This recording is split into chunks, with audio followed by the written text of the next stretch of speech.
जमाली को कहना फ़िक्र मत करे, मेरे जैसे बहुत से गुंडे आ जाएंगे, तैयार हैं। और तो रू तो रो तो नहीं रहा मेरी जुदाई में। सिकंदर उदास हो गया। बहुत से गुंडे आ जाएं बा तो वाह है, बा की जगह कोई नहीं ले सकता, और मैं क्यों रहूँगा। मैं तो बहुत खुश हूँ, तेरी मुसीबतों से जान तो छूटेगी मेरी। हुनान चेयर पे घूमता हुआ दोनों के बचपन और जवानी की तस्वीरें जो सामने उसके टेबल पर लगी थी उसे देख रहा था। पता नहीं दिल में बहुत बेचैन हो गया था, उसके जाने पर बहुत वीरानी छोड़ के गया था वो। 2 दिन आंसू बहाए कॉल ना की ना तो तूने तो मेरा नाम भी शेरू नहीं है, सिकंदर बोला। अभी कुछ घंटों पहले हुनान उसे गले लगाए छोड़ने का नाम नहीं ले रहा था। अजीब सा उदासी दिखाई दे रही थी उसके चेहरे पे। सिकंदर ने उसके कमर पे मुक्के मारे, मगर वो छोड़ने का नाम नहीं ले रहा था। अभी छोड़ दे, लोगों को शक हो जाएगा, हमारा अफेयर सबके सामने आ गया तो मुंह दिखाने के काबिल नहीं रहेंगे। बदले में हुनान ने उसे भी बाजू पे मुक्का मारा। पहली दफ़ा तो नहीं जा रहा, आ जाऊँगा, नहीं आया तो अपने 10-12 बच्चों समेत आ जाना। बदले में हुनान ने उसे शरारत से कहा, सॉरी, मुझे तुम्हें कोई दिलचस्पी नहीं है। सिकंदर ने हुनान को कहते हुए सुना कि वो उसे इन्फॉर्म करता रही हर चीज़ के बारे में। हाँ, वैसे भी देर हो रही है, चलता हूँ, अपना भाभी और मुर्तज़ा का ख्याल रखना। सिकंदर को पता नहीं क्यों कुछ अजीब लगा। फ़ोन बंद करके वो जेट की तरफ बढ़ा। शॉन अंदर दाखिल हुआ तो उसके मुंह पे सीधा ब्रेड का पैकेट जाकर लगा।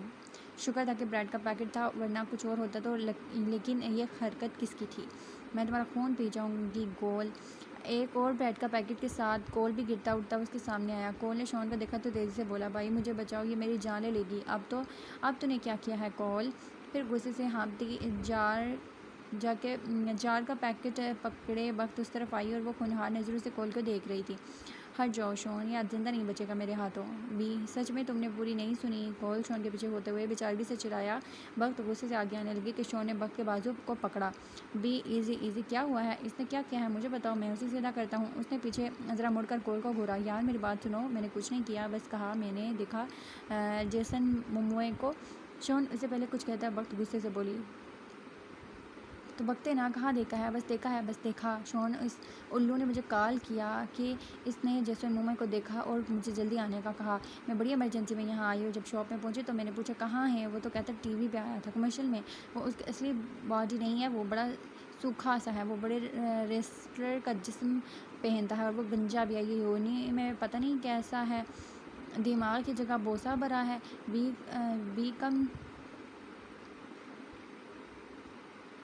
कम से कम योनी में तो हूँ। तुमने तो अपना हाई स्कूल भी मुकम्मल नहीं किया। कोल ने ये कहकर गज़ब कर दिया। बख्तावर ने उसके बाल पकड़ लिए। शॉन तो परेशान हो गया, उसने बख्तावर को खींचा, बदले में कोल के लंबे ब्लू नडाल बाल भी खींचे गए। खदार टॉवल से अपने बाल रगड़ते हुए कमरे में आया। उसने अजीब सी स्मेल अपने गिर्द महसूस की। वो तेज़ी से बाहर निकला कि कहीं बख्तावर ने नीचे से तो कुछ नहीं जला दिया, मगर स्मेल लॉन्ड्री से आ रही थी। वो तेज़ी से गया तो उसने अपना सर पकड़ लिया। बख्तावर, वॉशिंग मशीन ख़राब कर चुकी थी। बख्तावर आलम, क्या करूँ मैं तुम्हारा? उसने स्विच को बंद किया और झाड़ते हुए बख्तावर को पुकारा, मगर बख्तावर तो किसी और का मुंह तोड़ने में मसरूफ़ थी। उसको फिर पुकारते हुए नीचे आया तो वहाँ बख्तावर का नामो निशान नहीं था। ये लड़की मेरे हाथों से मरेगी। वो गुस्से से फिर ऊपर गया और बख्तावर को कॉल करने के लिए फ़ोन कमरे से लेने गया। फ़ोन उठाकर उसने देखा तो चौंक उठा। फिर कुछ सोचकर उसने अपने चेहरे पर हाथ फेर कर कॉल मिलाई। मगिन मिल गई है उसे? गुड, मुलाकात हुई उससे कि नहीं? अच्छा ठीक है कापू, या कुनान को खबर मिली इस बारे में? अभी तक नहीं मिली। गुड, बस कल तक उसे खबर कर देना। मेरा नाम कहीं से भी नहीं आना चाहिए, वरना तुम जानते हो कि तुम्हारे साथ क्या होगा।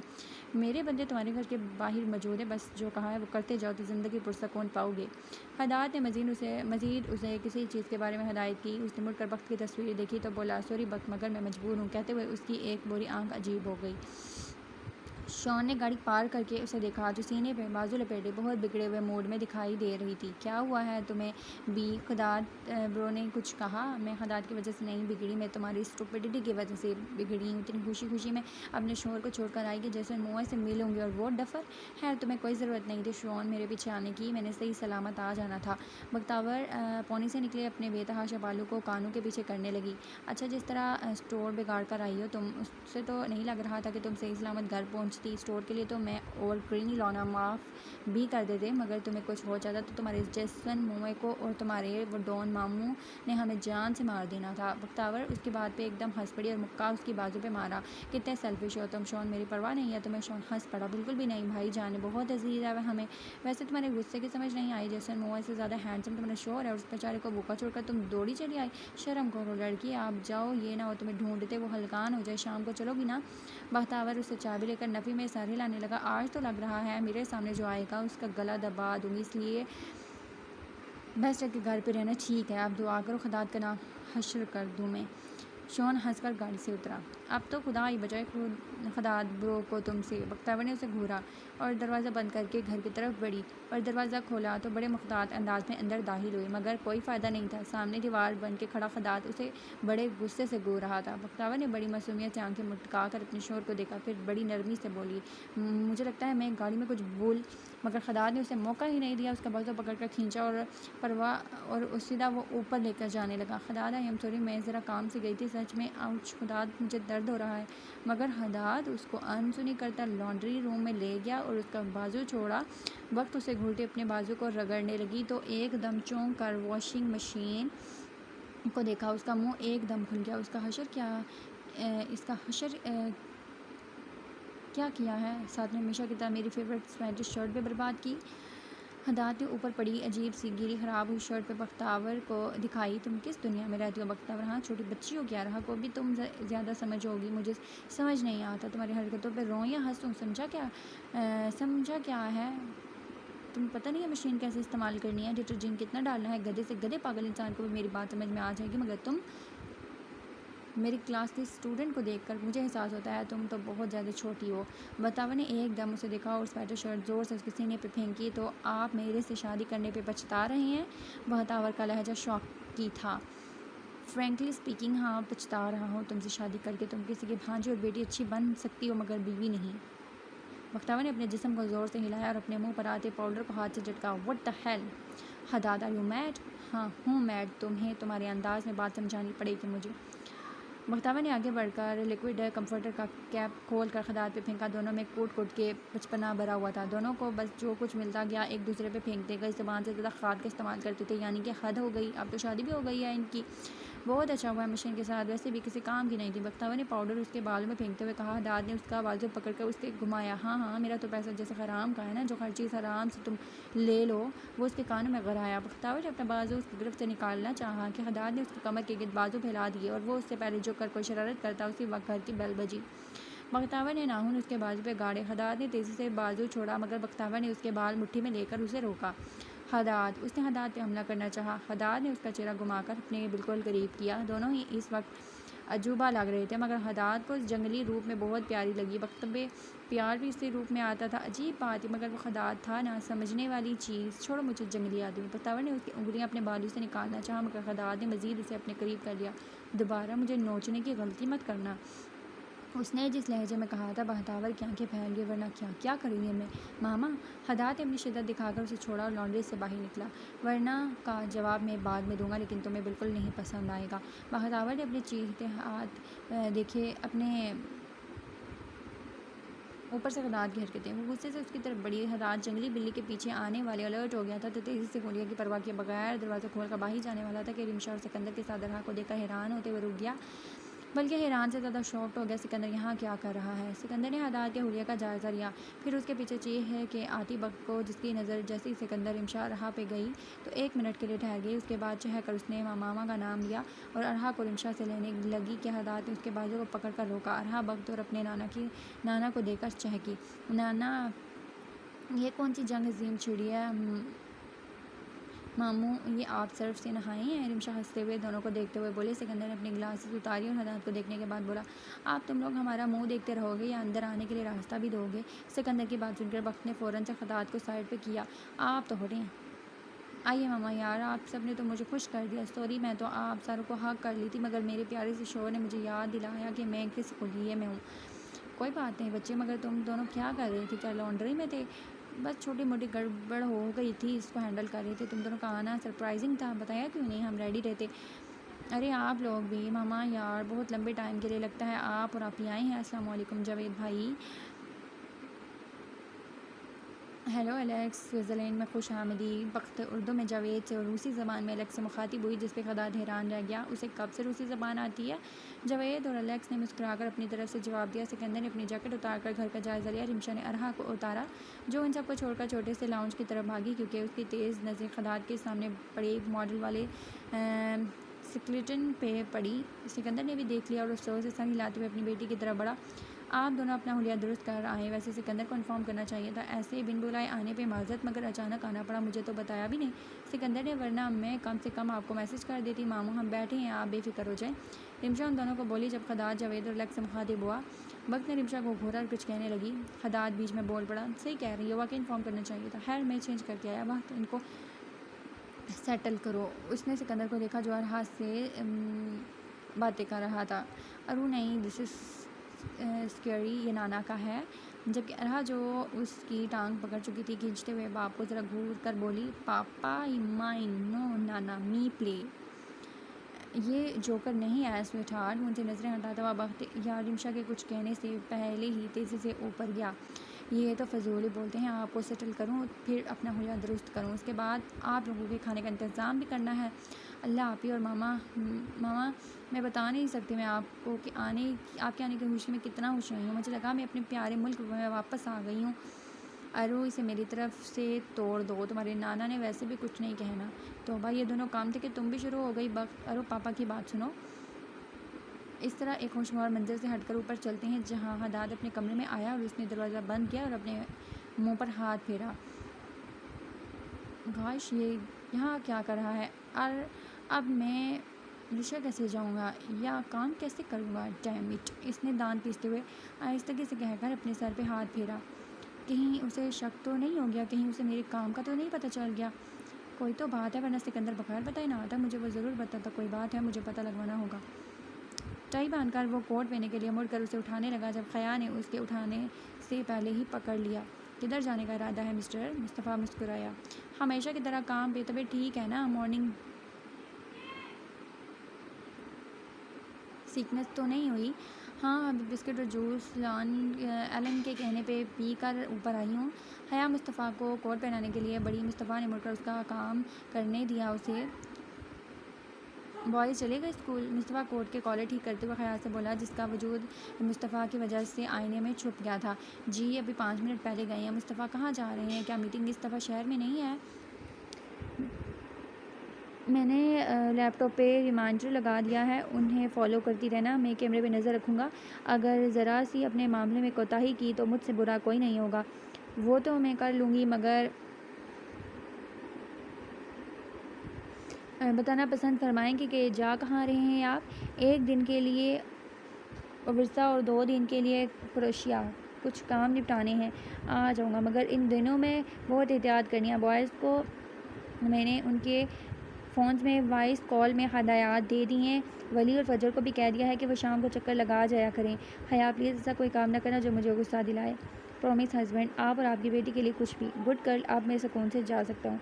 तो मैं उम्मीद ना करूँ ना 10,000 मिस्ड कॉल और 20,000 मैसेजेस की। मुस्तफ़ा ने उसकी थोड़ी पकड़ी और अपनी ओशन ब्लू आंखों से देखा। वीडियो कॉल करूँगा और वो भी 1000 बार। बोलो क्या कर लोगी? उसकी नज़रों में कुछ था जिसमें हया आंखें झुकाने पे मजबूर हो गई। मुस्तफ़ा झुक कर कुछ करने वाला था कि दरवाजे पे नॉक हुआ। ये ज़रूर बुराक होगा, कुछ ना कुछ भूल जाता है।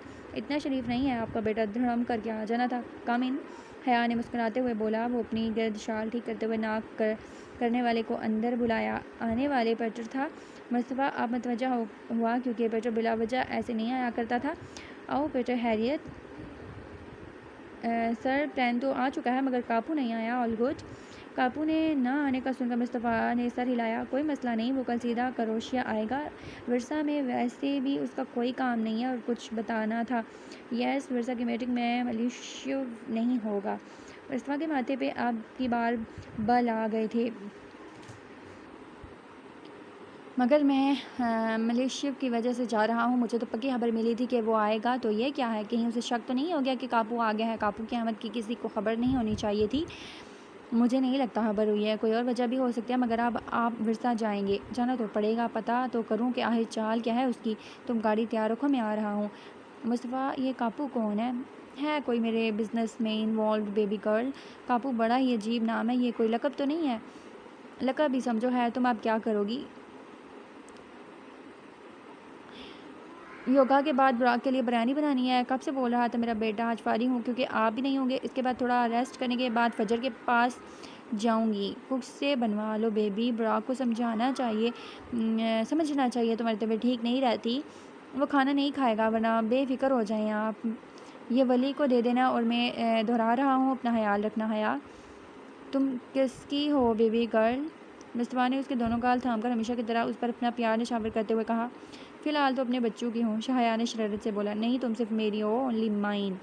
यार बकती, इतनी तकलीफ़ की क्या ज़रूरत थी यार? हम सब का चंद घंटों का स्टे था जर्मनी में, वहाँ हम लोग खाना खा कर ही आए थे। अच्छा, आप लोग जर्मनी में रुके थे, कैसा था? मैं और खदात सोच रहे थे कि मेरा कोर्स ख़त्म हो जाए तो जाएंगे। बख्तावर गर्मा गर्म सूप का ढक्कन खोलकर उसमें चम्मच रखते हुए बोली। असल में अरू की तबीयत बीच में ज़रा अजीब हो गई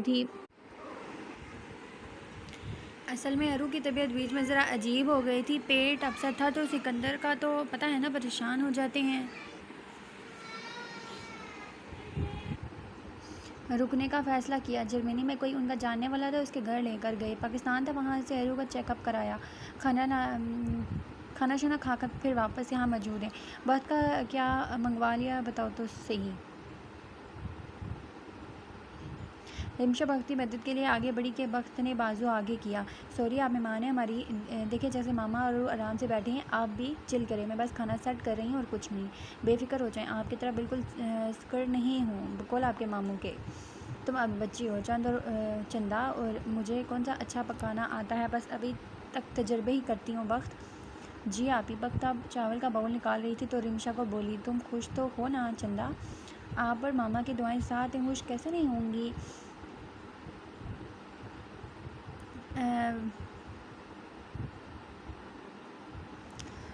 हदाद रहा कि अब हार्ट बीट चेक कर रहा था। नाना कहते हुए उसे वो स्कोप छीना चाहती थी कि हदाद ने टोका। नाना मी नो सिक, पापा सिक, पापा हर्ट, मम्मी क्राई। अरहा के फराटे से चलती हुई ज़बान में एक सिकंदर अरू को घूरने लगा। मैं मामा क्यों कराए हैं? मामा क्यों कराए? सिकंदर, रिमशा क्यों रो रही थी? हदाद ने अब सिकंदर को देखा जो सर झटक कर अपनी दाढ़ी पे हाथ फेर रहा था। कुछ नहीं, कल बुखार था तो ज़रा परेशान हो जाती है तुम्हारी भांजी। हत्ता कि रिमशा को भी इन्फेक्शन हुआ। हैरान तौर पर उसने हमदान की दी हुई दवाई ली तो अब ठीक बोल रही है। ये तो ठीक है ना? रिमशा के तो चेहरे के उस हिस्से की सूजन देखकर ही समझ गया था मैं, और उसे कुछ नहीं हुआ, बस फ्लाई स्किन हो जाती हैं बच्चों को। सॉरी, फ्लाई सिकनेस हो जाती है बच्चों को। नाना मी गिव मी।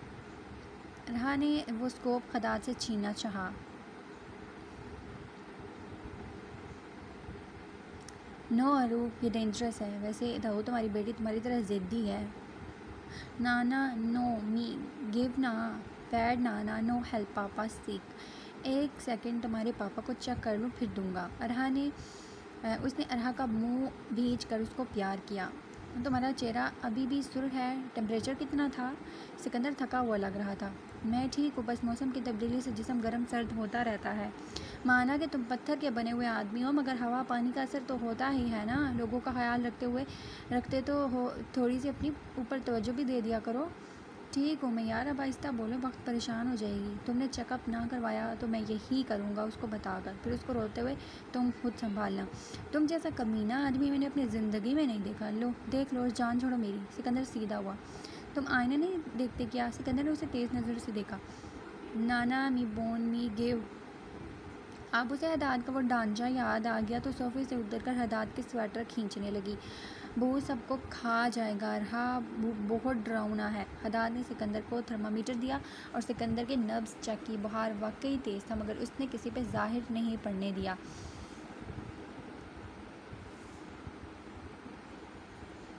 दरअसल अरहा अब कहना चाह रही थी कि मी पापा हेल्प, पापा टेम्पी में हर्ट बो नो हर्ट मी। दरअसल अरहा अब कहना चाह रही थी वो ढांचे से नहीं डरती, और वो पापा मिलकर ढांचे को मारेंगे और ट्रम्पल करेंगे अगर उसने हर्ट करने की कोशिश की। हदाद ने उसे छोटी सी जूनियर भाग को देखने लगा तो जो बहादुर भी थी, उसे तो कहीं ट्रेनिंग नहीं देने लगे क्या तुम?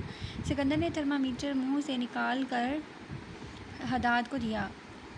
उसे लोग ऐसी ही जूनियर भा नहीं कहते। अरू आप चुप, नाना को तंग नहीं करो, सिकंदर ने कह दिया तो रहा चुप हो गई। नो लिसन अरू, हुज्जा पर बनाते हुए वो माँ की तरफ किचन में गई। उसके बाद सुनकर हदाद हंस पड़ा। ये ड्रामा क्वीन बख्त बेगम पे कैसे चली गई? कहते हुए उसने टेम्परेचर चेक किया तो एकदम संजीदा हो गया। 103 पता था मुझे। क्या 103? मामा आपका चेहरा क्यों इतना तप रहा है? कुछ नहीं हुआ, खाना लग गया क्या? सिकंदर नज़रअंदाज करके उठने लगा। हदाद ने उसका रास्ता रोका। तुम्हारे इस अजीम मामा को 103 का बुखार है, बजाय आराम करने के इसने सोचा ठंडे मुल्क में आकर अपने आप को मज़ीद टॉर्चर दूँ, है ना? सिकंदर का दिल किया कि उसका मुंह तोड़ दे। ज़रा सा जिस्म गर्म है, वक्त हाँ बकवास कर रहा है। मेरे अल्लाह, और मैंने इतने आराम से आपको बैठने दिया। आप ही की तबीयत भी मुझे सही नहीं लगी। रहा कभी बताया कि उसकी वजह से आपको रास्ते में रोकना पड़ा। आप लोग मुझे खुश करने आए हैं या परेशान? चुप करके फ़ौरन चले ऊपर। हदाद ठंडा पानी और कपड़ा लाएं। तौबा, ऊपर से कमरा भी इतना गर्म किया है हमने। मामा ये स्वेटर उतारें। वक्त ने सिकंदर को खींचते हुए ऊपर ले जाने चाहा। बच्चे बिल्कुल ठीक हो, मेरी बात क्यों नहीं सुनते? वक्त अब तुम ही उन्हें सेट करो। मेरी बात तो इन्होंने सुनी नहीं है। कोई भी बात करो झटक देते हैं।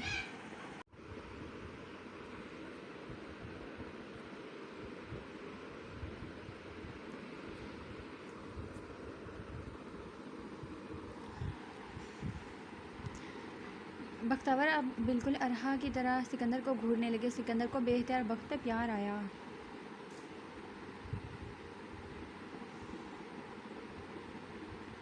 झटक के दिखाएं। अब उन्होंने बिस्तर से उतरने की कोशिश की तो मुझसे बुरा कोई नहीं होगा, और ये मेरा घर है, किसी भाषा की नहीं चलेगी।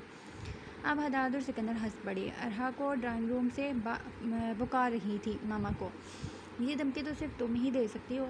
हम कुछ कहें तो हमें आंखें दिखाते हैं। तुम्हारे सामने कैसे शिकायती बिल्ली बन जाती है? अरे तुम्हें तो देखता हूँ मैं। उन्हें आप बाद में देखना, पहले मुझसे तो निपटें। चलें ताकि मैं आपके लिए नीचे से सूप लाऊं। तोबा, हद ही हो गई। बिल्कुल पराया ही कर दिया है, कुछ समझा ही नहीं है मुझे। सिकंदर को नाचार बख्तावर की बात माननी पड़ी। रिमशा ड्राइंग रूम में गई तो खुदा भी उसके पीछे आया। गुड़िया, तुम्हारी तबीयत तो ठीक है ना? खाओ, ये दिखाओ। सूजन किस वजह से हुई है? पता नहीं, अचानक हो गया। आप फिक्र मत करें, यहाँ तो सभी बीमार हो गई। अजीब ही मौसम हुआ है, आप भी कमज़ोर लग रहे हैं। बस एक एम्पायर से शादी करवा दी, यही तो होना था। अच्छा, अभी दर्द हो रहा है? कुछ बोले में प्रॉब्लम तो नहीं हो रही ना? हाँ, खिंचाव और ज़रा सा दर्द होता है, बाकी ठीक है। आओ बैठो। अरहा ने अच्छा किया, रौनक लगा दी। हदाद ने अरहा के सर पे हाथ फेरा, जो नगट को सांस में डालकर खाने की कोशिश कर रही थी, मगर अपने चेहरे पे जगह जगह सांस लगा दी थी। निशा ने झुककर टिश्यू से उसका मुंह साफ़ किया तो अरहा मुंह माँ से दूर करने लगी। मम्मी मम्मी, हाँ हाँ, खाने से नहीं रोक रही मैं, खाओ तुम। हदाद मुस्कुराया, मगर उनको देखते हुए उसकी आंख बेहद अजीब हो गई। उनमें दुख भी था, उनमें खौफ भी था, और पछतावा भी था। ये तीनों रंग लम्हों में गायब हुए। एक बात वैसे पूछनी थी बच्चे, वो कहते हुए एकदम कुर्सी घसीट कर बैठा। और हाँ, वहाँ पीछे कुछ हुआ है क्या? जिस तरह अचानक आना हुआ, वो अब ऐसे तो नहीं पूछ सकता था कि एकदम बिना बताए आने के पीछे आए सिकंदर का मकसद क्या था, जबकि उसने रोज़ भी जाना था। एक तो सिकंदर की नज़र और दिमाग इतना शातिर था कि उसके सामने झूठ भी मोहतात होकर बोलना पड़ता था। रिमशा झुककर सिकंदर की प्लेट तैयार करने लगी। मामू, बस अचानक सिकंदर का दिल किया आने का, मुझे भी आखिरी मोमेंट में बताया। वैसे भी आज कल वैसे ही वक्त के लिए उदास हो रहे थे। सॉरी, जावेद और अलक्स को भी साथ ले आए, मगर सिकंदर ने किसी से मिलने भी जाना है। अब हदाद जो ब्रेड उठाकर खा रहा था एकदम चौंक उठा। वो कहीं जा रहा है? जी, मेरे ख्याल से उनसे मिलने जिनके प्लान में आए थे वो बहुत अच्छे हैं। सिकंदर ने बताया कि उन्होंने मेरा और रूह का वीज़ा लगवा दिया, शायद एक्सटेंड भी कर दें। रिमशा की बात सुनकर वो बिल्कुल चुप हो गया। तो तुम लोग प्राइवेट प्लेन में आए थे? नाइस। किसका था? कोई ऑस्ट्रेलिया में होते हैं, मुस्तफ़ा शायद नाम है। अच्छा मामू, मैं सिकंदर को सेटल करके आई, आप अरू को देख लें, उसको कोई पता नहीं होता। रिमशा कहते हुए चल पड़ी। Mummy drink. माँ को जाते देखकर अरहा बोली। अदाद मुस्तफ़ा का नाम दोहराते हुए अरहा के लिए ग्लास में ड्रिंक डालकर देने लगा। अरहा घूरने लगी। नो मी नो टेक, नाना मी नो ड्रिंक, नाना बैट मी नो गिव। हदाद हंस पड़ा, ये क्या बोल रही है? सॉरी अरूप, मैं आपको दूंगा, आई प्रॉमिस। अब ये लो प्रिंसेस। अरहा को पिलाने में उसने आगे बढ़कर मदद की। अरहा ने अपने छोटे से हाथ से गिलास को थामा, मगर हदाद ने गिलास नहीं छोड़ा। That's my good girl. यार तुम तो बहुत जल्द बड़ी हो गई प्रिंसेस। मी नो प्रिंसेस, नाना मी जोकी। हंसते हुए उसका एकदम ख्याल सिकंदर की तरफ गया। ये कौन है मुस्तफ़ा? सिकंदर लाजमी किसी वजह से आया है। उसने अपना फ़ोन निकाला और किसी को मैसेज टेक्स्ट किया। फ्लैट का दरवाज़ा खोलकर एलेक्स अंदर दाखिल हुआ। उसके पीछे जावेद भी आया। सिकंदर ने किराए पे उनके लिए फ़्लैट ले लिया था क्योंकि बख्त के घर में 2 कमरे मौजूद थे और दूसरा घर में इतने सारे लोगों का लाना सिकंदर को मुनासिब नहीं लगा। आखिर जो भी था वो उसका घर नहीं, खदात और बख्त का घर था। वो अपनी मर्ज़ी ना चाहते हुए भी नहीं चला सकता था। वैसे भी ये छोटी सी बिल्डिंग हदाद और बख्त के घर से 10 मिनट के फासले पे थी। जावेद ने अपना बैग रखा और काउंटर पे अपनी चाबी रखकर अपने भुएं चढ़ाते हुए घर का जायज़ा लिया। खाने का तो उस वक्त दिल नहीं था, मगर रात को बहुत देर भूख लगेगी। क्या कहते हो, कुछ खा ना लें? एलेक्स ने हाथ उठा लिए। प्लीज़ यार, मेरी तो हिम्मत ख़त्म हो गई है। कापू ने आज थका के रख दिया। खाने का सोच कर ही दिल अजीब हो रहा है। मैं तो सोऊंगा अब। तुमने जाना है तो फ्लैट को लॉक करके जाना। बात उसकी भी सही थी। जब ये तो पूरे दिन थक गया था। ये तो फिर 16 साल का लड़का था। ठीक है, तुम जाओ, मैं ही कुछ ले आता हूँ। वो कहते हुए अपने बालों में हाथ फेरते हुए अपने फ़ोन को चेक करने लगा। उसके बाद हनान सर के 2 मिस्ड कॉल देखकर उसने फ़ोन कान से लगाया और फ्लैट से बाहर निकल कर उसे लॉक लगाने लगा। सलाम दुआ के बाद हनान ने संजीदगी से शेरों की तबीयत पूछी, जिस पे जावेद ने कहा कि ठीक तो है, मगर सिकंदर ने जाहिर ना करने की मुमकिन कोशिश की। मुझे खबर मिली और मुझे लगता है सिकंदर लाइल्म है, वरना हंगामा हो जाना था। जावेद ने लिफ्ट का बटन दबाया। कैसी खबर, सब ठीक तो है ना सर? मघीन को किसी ने मुख्तम के जेल से निकाल लिया है और 2 अहम गार्ड्स गायब हैं। साथ में एक गार्ड ज़ख्मी है जो कैमरे वाले सेक्शन में होता है। इस बात में जावेद को झटका लगा। लिफ्ट खुली तो अंदर दाखिल हुआ। क्या मतलब है सर? को बिल्कुल खबर नहीं है? ऐसा तो हो नहीं सकता। आपको खबर कहाँ से मिली? मेरे भी हाथ बंदी हैं जो रूस में होते हैं। बहरहाल मुझे हैरान किया सिकंदर को इस बात की खबर नहीं है। लिफ्ट बंद होने लगी। कोई लड़की तेज़ी से अंदर दाखिल हुई। जावेद का ध्यान उस पर नहीं था। वो अपनी टेंशन में बेचारा खौफ खा रहा था। माँ ने दुनिया हिला डालनी है। 10 प्रॉब्लम्स में उनकी तबीयत भी नसाज थी। वो लड़की अपनी इस सोच में गुम एकदम उस लंबे से आदमी को देखने लगी जो देखने में उसे खतरनाक लगा। उसका दिल एकदम डूब गया। वो घबराहट में उसे देख क्यों नहीं सकी। अब तो लिफ्ट भी बंद हो गई थी। ये क्या किया उसने? उसने अपनी जैकेट को मुट्ठी में ले लिया और जल्दी से कोई बटन दबाया। ये तो बड़ी प्रॉब्लम है सर, उनको बताना होगा वरना हंगामा कर देंगे। मुझे हैरानगी हो रही है कि अगर वैसा वाक़या हो तो अलर्ट हो जाता है। ऐसी गानगी समझ से तो बाहिर थी। अब वो लड़की को देखने लगा जो एक बटन के बाद दूसरा दबाने लगी। उसके हाथों की तेज़ लर्जिश को एकदम नोट किया उसने। या अल्लाह, ये लिफ्ट खुल क्यों नहीं रही? पहले ये ग्राउंड में जाएगी। आप जो बटन दबा रही हैं वो ऊपर का है। जो है एकदम उसकी भारी आवाज़ पे उछली और उससे जितना दूर हो सकती थी होगी। उसके चेहरे और आंखों में अजीब सी वहशत थी। जावेद को लगा कि वो 1 मिनट में रो देगी। उसने लिफ्ट का बटन दबाया जो एकदम खुल गया। वो लड़की बिना देखे तेज़ी से निकली। जावेद को एकदम अजीब फीलिंग लगी तो वो बिना सोचे समझे निकल पड़ा। जावेद, जब तुम किसी लड़की की आंखों और अंदाज में वहशत देखो तो उसे नज़रअंदाज मत करना। उसके पीछे बहुत बड़ा दर्द और बहुत बड़ी कहानी छुपी होती है। बहुत अरसे पहले बहा ने यह बात कही थी और जावेद को पता नहीं उसको देखकर ख्याल है। उसने देखा वो अब सीढ़ियों से नीचे जा रही थी। जावेद को सोचकर चलता हुआ नीचे उतरने लगा। उसे डर था जिस स्पीड से वो जा रही है गिर ना जाए। वो उसकी घुटी हुई सिसकियों को बासानी सुन सकता था। वो उसे रुकना पड़ा कहीं कोई देख कर ये ना समझे कि वो उसका पीछा कर रहा है, जिसकी वजह से वो भाग रो रही है। थोड़ी देर ठहर कर फिर वो नीचे गया, मगर वो लॉबी से लेकर बाहर पहुंचने तक भी उसे नज़र नहीं आई। ये क्या वो भूत थी जो एकदम गायब हो गई? हालांकि वो 5 मिनट के लिए रुका था। उसने इधर उधर देखा, फिर अपना सर झुकाकर गाड़ी की तरफ बढ़ा। जोहा ने जब उसके कदमों को दूर जाते हुए देखा तो ज़रा सा आगे होकर उसकी पुश्त देखने लगी। ये कौन था और मेरे पीछे क्यों आया था? उसने दिल में खुद से कहते हुए अपने पसीने साफ़ किए। रिमशा, वो तेज़ी से बेड से उठा। उसने इर्द गिर्द देखा तो उसके बीच में अरु सो रही थी, मगर रिमशा कहीं दिखाई नहीं दे रही थी। वो बिना सोचे समझे तेज़ी से उठा और वॉशरूम की तरफ गया, मगर वहाँ उसे ना पाकर उसे बेनता गुस्सा आया। ज़ोर से दरवाजे पर मुक्का मारे वो कमरे से निकल गया। सुबह के 6 बज रहे थे और इस वक्त सारे सो रहे थे, जबकि सिकंदर तो रात को बहुत जल्दी सो गया था, इसलिए उसकी आँख इस टाइम खुली थी। तेज़ी से नीचे उतरकर वो खामोशी से उसकी तरफ इधर उधर देखने लगा, वरना उसका अपना घर होता तो अब तक उसकी धाड़ें पूरे सिकंदर हाउस में गूंज रही होती। घर इतना बड़ा नहीं था जिस पे ज़्यादा टाइम लगता। वो अब रिमशा को ऊंची आवाज़ में पुकारने लगा। जब उसने खिड़की में देखा तो वो पिछले हिस्से में खड़ी शॉल लपेटने नज़र आई। किचन का दरवाज़ा खोल कर वो बाहर आया। रे, तुम्हें कब से ढूंढ रहा हूँ, तुम यहाँ हो? तुम्हें बहुत शौक है मेरे हाथ से मार खाओ, तब बात समझ में आएगी। वो बहुत गुस्से में दिखाई दे रहा था। सिकंदर, मेरी बात चुप। यकीन जानो इस वक्त तुम पर इतना गुस्सा आ रहा है कि दिल कर रहा है तुम्हें मार दूँ ताकि कोई तुम्हें मुझसे छीने ना, तुम मुझे छोड़कर किसी के पास ना जाओ। दाऊद वो उसे रिलैक्स करने के लिए उसका बाजू थामकर उन्हें सहलाने लगी। और तुम मेरे सब्र का इम्तहान लेने के लिए इस दुनिया में आई हो, यहाँ आराम से खड़ी हो ताकि तुम्हें कोई आसानी से मुझसे दूर कर दे। हैं क्यों रे, मैंने क्या बिगाड़ा तुम्हारा? तुम शायद समझ गई उसने रात को अपनी पैनिक अटैक की दवाई नहीं ली, उसी का असर है कि वो अब ऐसे हाइपर हो रहा है। रिमशा ने उसके कंधे पे हाथ रख के उसे दबाया और दूसरे से अपना चेहरा उसकी गिरफ्त से निकालना चाहा। तुम सिर्फ मेरी हो, सुना तुमने मुझे, कोई तुमसे दूर करेगा तो उसके जिस्म के इतने छोटे छोटे टुकड़े करूँगा कि कोई इसका वजूद किसी भी तरीके से पहचान नहीं सकेगा। और तुम, अगर तुम मुझसे अलग हुई या हमारी दूरी की ज़िम्मेदार बनी तो तुम्हें मार के ख़ुद को मार कर चैन से बैठूँगा। रिमशा को किसी तरीके से कंट्रोल करना था रिमशा को उसको किसी तरीके से कंट्रोल करना था। उसने अपना चेहरा सिकंदर की गिरफ्त से हटाकर उसका चेहरा थामकर बड़ी शिद्दत से उस पर प्यार भरा हमला किया। अब यही हाल बचा था, सिकंदर की जान में जान आई। उसने भी अपनी शिद्दत बढ़ाते हुए उसके गिरद बाजू खमाइल किया और उसे घुमाकर दरवाजे के साथ लगाया। वादा करो मुझसे, चाहे कुछ भी हो जाए दोबारा वही पुरानी वाली हमाकत नहीं करोगी। रिमशा ने सांस बहाल करते हुए सर हिलाया। मुझे तुम्हारे वर्ड्स चाहिए रे। तौबा, वो बहुत गुस्से में दिखाई दे रहा था। मैं ऐसी कोई हमाकत नहीं करूँगी, आई प्रॉमिस सिकंदर, मगर आप परेशान होना छोड़ दें, मुझे आपसे कोई नहीं छीनेगा। उसने सिकंदर का गाल थामकर उसे नरमी से कहा। ऐसे जुनूनी वक्त में वो बिल्कुल डर जाया करती थी कि सिकंदर उसके गुस्से और लाड में भी कंट्रोल में नहीं आया करता था। कोई है, उसने मेरा सुकून मुझसे छीन लिया है, अब आपका सुकून छीने, ये मैं आपको कहती हूँ।